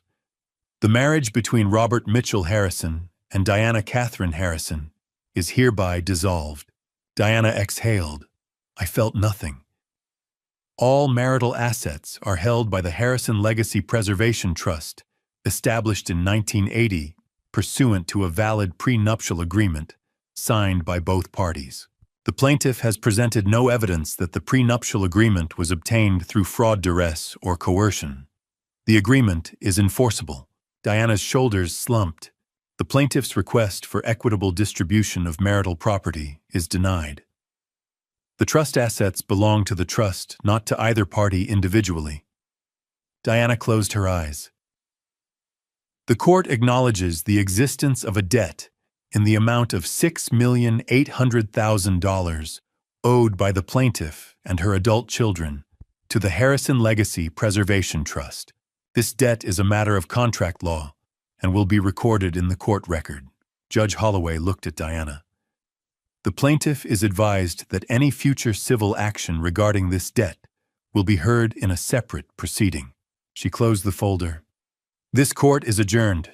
The gavel fell. Samuel and I walked out of the courtroom together. The hallway was crowded, lawyers, clerks, families waiting for other cases. At the top of the granite steps, a small group of reporters stood waiting, 5 or 6 of them holding microphones and cameras. A woman in a blazer stepped forward. Mr. Harrison, do you have any comment on the verdict? No comment, I said. Samuel placed a hand on my shoulder. Mr. Harrison has no further statement. Thank you. We walked past them. I heard Diana's name called behind me, but when I glanced back, she was nowhere in sight. She'd left through the rear exit. I stopped on the steps and looked down. The same granite steps I'd climbed 46 years ago. June 14th, 1980. Diana had been 19, wearing a white dress she'd borrowed from her roommate. I'd been 22, wearing a rented suit. We'd taken our vows in front of a justice of the peace in a small room on the second floor, then walked down these same steps and taken a photograph in front of the courthouse. Diana had held a bouquet of white carnations. I'd held her hand. I could still see her face in the photograph, young, eager, certain of everything. I wondered when that girl had disappeared, or if she'd ever really existed. Maybe I'd married a photograph and spent 45 years waiting for it to come to life. Samuel's voice pulled me back. You all right? Yeah, I said. Let's go. At 5 o'clock, I opened the door to my apartment. The smell of garlic and basil filled the air. Elena stood at the stove stirring a pot of penne arrabbiata. 2 glasses of red wine sat on the counter. She turned and smiled. How did it go? I set my briefcase down, took off my jacket, and walked over to her. I wrapped my arms around her waist from behind and rested my chin on her shoulder. It's over. And them. They start work Monday morning. Elena turned off the burner and faced me. Do you think they'll make it? I thought about it for 3 seconds. I don't know. But for the first time in 45 years, what they do isn't my responsibility. Elena poured the wine and handed me a glass. She raised hers. To Chapter 2. I clinked my glass against hers. To Chapter 2. At 11 o'clock that night, I was reviewing a contract Samuel had sent when my phone buzzed. A text from Samuel. We have a problem. Ethics complaint filed this evening. Press inquiry from Hartford Courant. Call me first thing tomorrow. I set the phone down and stared at the screen for 10 seconds. Then I called him back. What happened? I said. Samuel's voice was calm but tired. Marcus filed an ethics complaint with the Connecticut bar. Diana called a reporter. I'll send you the full timeline in the morning, but here's what I know so far. What follows is the story Samuel pieced together over the next 48 hours, a story of 3 people who'd spent 90 days working calculating and realizing they'd never escape the hole they'd dug. Marcus stood in front of a commercial gas range at 5:30 in the morning. Flames roaring beneath 6 pans. Sweat dripped from his forehead. His left hand throbbed 3rd burn that week. He'd lost 35 pounds in 3 months. His back ached constantly. His chef's coat hung loose on his frame. During his 10-minute break, Marcus sat in the employee locker room and opened the calculator app on his battered Samsung. He did the math for the 100th time. $19 times 160 hours equaled $3,040 gross per month. After taxes and 15% garnishment, he netted $1,835. 3 months of garnishment totaled $1,368 toward a debt of $6,800,000. He did the division. $6,798,632 remaining divided by $456 per month. 14,909 months. 1,242 years. He knew the contract said 50% forgiven after 24 months, 100% after 60. But sitting in that locker room, staring at the burn on his hand, those numbers felt like fiction. The debt felt real. The forgiveness felt like a promise his father would never keep. Marcus closed his eyes and leaned his head against the locker. I'll be 1,276 years old when this is paid off, he muttered. Dad didn't design this as redemption. He designed it as a life sentence. At noon, he walked out to the parking lot and called Vanessa. We need to talk. Tonight, 9 o'clock. Mom's motel. Vanessa adjusted her headset at 7 in the morning and clicked the green button on her screen. A man's voice already shouting filled her ears. She'd been working at Concentrix for 90 days, $16 an hour, 40 hours a week, 40 to 50 calls a day. 8 hours of people yelling about cable bills and internet outages had worn her down to nothing. During her 3 o'clock break, Vanessa opened Instagram. A story from Jessica appeared. Her old friend, a lifestyle influencer with 340,000 followers. The photo showed a white sand beach, turquoise water, a cocktail with an umbrella. The caption read, "Grateful for this life." Vanessa remembered the message Jessica had sent 6 months ago. A fashion brand wanted to collaborate. $50,000 for a 3-month campaign. Vanessa had declined, afraid the family scandal would hurt the deal. Now Jessica was in the Maldives. Vanessa was in a cubicle in Hartford earning $16 an hour. She opened her calculator. After taxes and garnishment, her monthly take-home was $1,545. 3 months of garnishment totaled $1,152. Debt remaining $6,798,848. Years to pay it off 492. She would be 523 years old. She closed the app and replied to Marcus's text. "I'll be there." Diana gripped a 40-pound box of canned goods at 8 in the morning and hoisted it onto a shelf 6 feet high. Her knees cracked. Pain shot through her left leg. She'd been diagnosed with bursitis 2 weeks earlier. The doctor had recommended rest. She couldn't afford to miss a shift. At 4 in the afternoon, Diana sat in the break room with a $5 sandwich. Someone had left a copy of Connecticut magazine on the table. She flipped through it, then stopped. Page 34, a full-page photo. Robert stood on a stone terrace holding a glass of red wine. Behind him, rolling hills covered in grapevines. Beside him, Elena smiling, wearing a floral sundress. In the background, a British racing green Porsche sat in an open garage. The headline read, "Retired CFO's New Chapter. Robert Harrison and Dr. Elena Winters find peace in Tuscany." Diana's hands shook. She did the math in her head. $17 an hour. $1,224 paid in 3 months. Debt remaining $6,798,776. Time to pay it off, 463 years. She would be 527 years old. She closed the magazine, crumpled it, and threw it in the trash. She thought, "He's sipping wine in Tuscany. I'm lifting boxes in Bridgeport. This isn't justice. This is cruelty." When Marcus's text arrived, she replied immediately. "I'll be there." They sat around a plastic table at 9 that night. Diana, Marcus, Vanessa. Marcus had borrowed a laptop from the New Haven Public Library. 3 browser tabs were open: Connecticut Bar Association, Hartford Current Ethics Complaint Trustee. Marcus spoke first. "We've paid less than $4,000 combined in 3 months. We'll be dead before we're halfway through this debt. He designed it to break us." Vanessa said, "What if we quit?" Diana shook her head. "The contract says if we miss 3 pay periods, he files a civil suit. We'll lose everything." Marcus leaned forward. "Then we don't quit. We make him quit. We file an ethics complaint. We go to the press. We make him the villain. If we can't win in court, we win in public." Diana was silent for 10 seconds. Then she smiled for the first time in 3 months.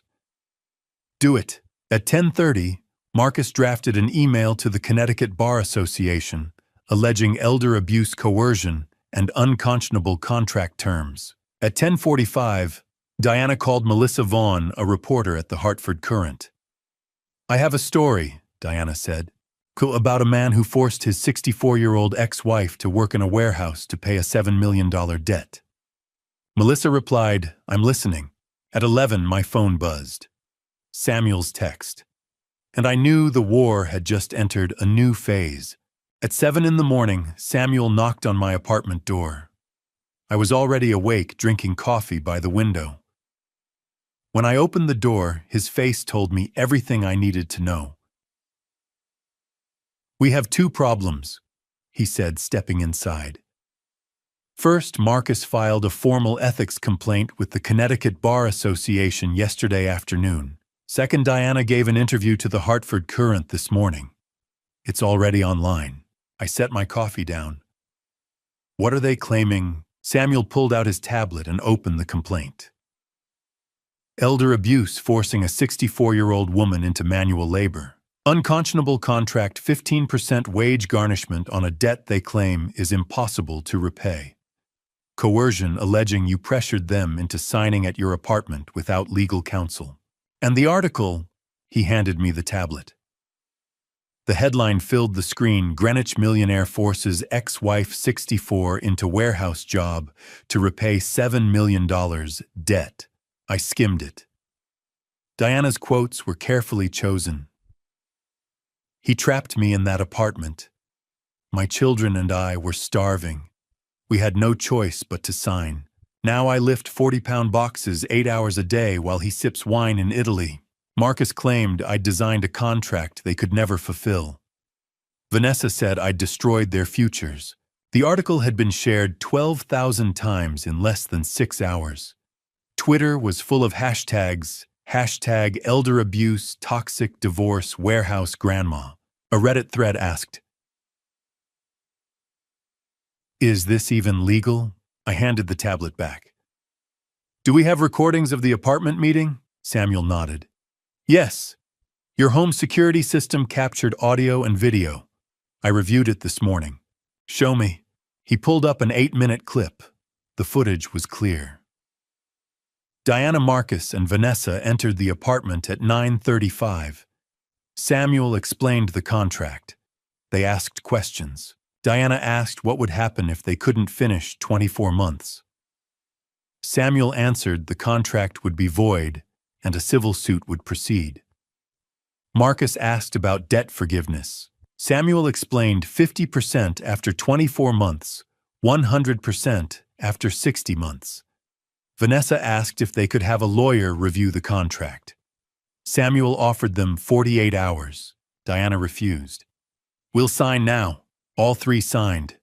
No threats, no coercion. I looked at Samuel. "What about the elder abuse claim?" Diana passed a pre-employment physical. BJ's Wholesale requires it for all stock associates. The medical clearance states she's healthy with no work restrictions. And she was promoted to supervisor after 10 weeks. She's earning $17 an hour now. The impossible debt argument. The contract explicitly states debt reduction. 50% forgiveness after 2 years, full forgiveness after 5. They conveniently left that out of their interview. I stood and walked to the window. The city stretched below thousands of people starting their day unaware of the war being fought in courtrooms and newsrooms. Send the recording to the Bar Association. Send the contract with the debt forgiveness clauses highlighted. Send Diana's medical records and her promotion letter. And call our PR firm. I want a statement ready by noon. At 2 o'clock that afternoon, my statement went live. I didn't do a personal interview. Samuel released it through our PR firm. Mrs. Diana Harrison and her adult children are not victims. They are debtors who over 12 years spent $7.3 million in trust funds, $4.24 million above their allocated limits. When held accountable, they chose to file false claims rather than accept responsibility. The Legacy Redemption Program was offered as a voluntary alternative to a $6.8 million civil judgment. Mrs. Harrison, Mr. Marcus Harrison, and Ms. Vanessa Harrison signed the contract after reading it, asking questions, and declining the opportunity to consult independent counsel. They are now attempting to manipulate public sympathy to escape their legal obligations. Attached to the statement was the 8-minute video, faces redacted for privacy, but voices clear. Also attached, Diana's medical clearance, her promotion records, and the contract with the debt forgiveness clauses highlighted in yellow. By the next morning, The Hartford Courant published a follow-up, "New evidence contradicts Harrison elder abuse claims." The social media tide shifted, #accountability, and fake victims started trending. Reddit threads updated with new verdicts. OP was wrong. They spent $7 million and signed voluntarily. Some influencers quietly deleted their posts. 3 days later, Samuel called. They're not backing down. Marcus, Diana, and Vanessa met at the motel last night. Our contact at the Courant says Diana's planning something new. What? We're not sure yet, but be careful. I found out a week later. Marcus had hired a private investigator, a firm called Discreet Eye Investigations in Stamford. The assignment, a full background check on Elena. Past relationships, financials, student complaints, anything they could use. The fee was $2,000. Marcus paid with a check from an account he'd opened using Diana's social security number. Samuel called me in Tuscany. Marcus hired a PI to dig into Elena. They're looking for leverage. I was sitting on the terrace watching the sun set over the vineyards. Let them dig. Elena's been a tenured professor for 20 years. Her record is spotless. What if they fabricate something? Then they'll add defamation and extortion to their list. How's the ethics complaint? Dismissed this morning. The recording killed their case. Good, I said. Desperate people make mistakes, and I'm ready for theirs. That evening, I told Elena about the ethics complaint. She laughed. They filed a complaint against you for what? Elder abuse, coercion, Sartika, and now they hired someone to investigate me. Apparently. She laughed again, harder this time. Good luck to them. My wildest secret is I once gave a student a B+ instead of an A- because he interrupted me during a lecture. I hope they enjoy wasting $2,000. I took her hand. The sky was turning orange and pink, the kind of sunset you only see in Tuscany. This is almost over. One more move from them and they'll destroy themselves completely. The next day, I received an email from Samuel. The subject line read, "Game over." Marcus had accidentally forwarded the private investigator's report to Melissa Vaughn at the Hartford Courant instead of Diana. A simple mistake, wrong name in his contact list. The report was 8 pages long. Conclusion: Dr. Elena Winters, no adverse findings. Exemplary professional record. No complaints, no scandals. But the real problem wasn't the report. It was how Marcus had paid for it. He'd used a check from an account opened with Diana's social security number. Identity theft. The Hartford Police Department was opening a case. Samuel's email ended with a single line. They just buried themselves. I closed the laptop, poured a glass of wine, and watched the sun disappear behind the hills. At 7:30 in the morning, I sat on the stone terrace of the villa, a cup of espresso cooling in my hand. The hills of Montalcino stretched before me, rows of grapevines turning gold in the October light. A thin layer of fog clung to the valley below. Somewhere in the distance, a church bell rang twice. My laptop was open on the wrought iron table. An email from Samuel sent overnight waited on the screen. The subject line read, "Monthly Report, Legacy Redemption Program, Month 5. Samuel's note was brief. Robert, all 3 participants remain in compliance. No missed shifts in 5 months. Performance reviews attached. Ethics complaint was formally dismissed last month, no merit found. They've been quiet since then. I scrolled down to the individual reports. Marcus James Harrison. Line cook, Olive Garden, New Haven. $19 per hour for the first 4 months, promoted to $21 in month 5. Perfect attendance. 0 absences, 0 late arrivals. The note from his manager caught my attention. Chef Margaret has recommended Marcus for the sous chef training program. 6-month apprenticeship, $24 per hour upon completion. Marcus has shown exceptional reliability and a willingness to learn. Another line. Marcus purchased a used bicycle to commute 4 miles daily, saving bus fare. Co-workers describe him as quiet but dependable. Vanessa Claire Harrison, call center representative, Concentrix, Hartford, $16 per hour. Customer satisfaction score 93%, top 5% of her team. A note from her supervisor: Vanessa has enrolled in an evening accounting course at Capital Community College. Tuition is $580 per semester, paid through a wage deduction plan. She volunteers to train new hires and handles difficult customers with patience. Diana Catherine Harrison, stock supervisor, BJ's Wholesale Club, Bridgeport, $17 per hour for the first 4 months, promoted to assistant manager trainee at $19 in month 5. Her store manager's review exceeds expectations, improved team efficiency by 12%. Diana organized a fundraiser to help a co-worker pay for her daughter's emergency dental surgery. She contributed $50 from her own wages. Perfect attendance. Worked through knee pain, now using a brace provided by her employer. I closed the laptop and leaned back in my chair. The sun was climbing higher, burning off the fog. A breeze carried the scent of rosemary and thyme from the garden below. 5 months ago, Marcus had broken into my house with a hammer. Now he was being recommended for a promotion. Vanessa had spent $380,000 on photography equipment she never used. Now she was studying accounting at night. Diana had claimed I'd destroyed her life. Now she was helping a co-worker pay medical bills. I picked up my phone and typed a reply. Continue monthly reports. No changes to contract terms. If they complete 60 months, I'll reinstate their beneficiary status at $85,000 per year. I sent it and set the phone down. At 9:30, Elena and I climbed into the Porsche. The top was down. The morning air was cool but not cold. I turned the key and the engine rumbled to life. We drove south on the SP-14, the narrow provincial road that wound through the vineyards. The road curved around the hills, 2 lanes of asphalt threading between rows of Brunello vines. Elena wore sunglasses and a linen scarf.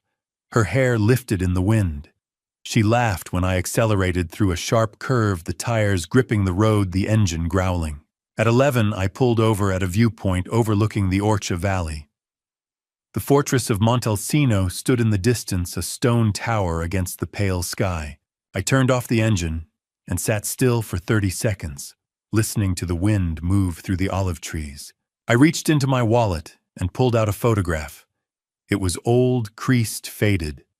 June 14th, 1980. Diana in a borrowed white dress holding a bouquet of carnations. Me in a rented suit standing on the steps of the New Haven courthouse.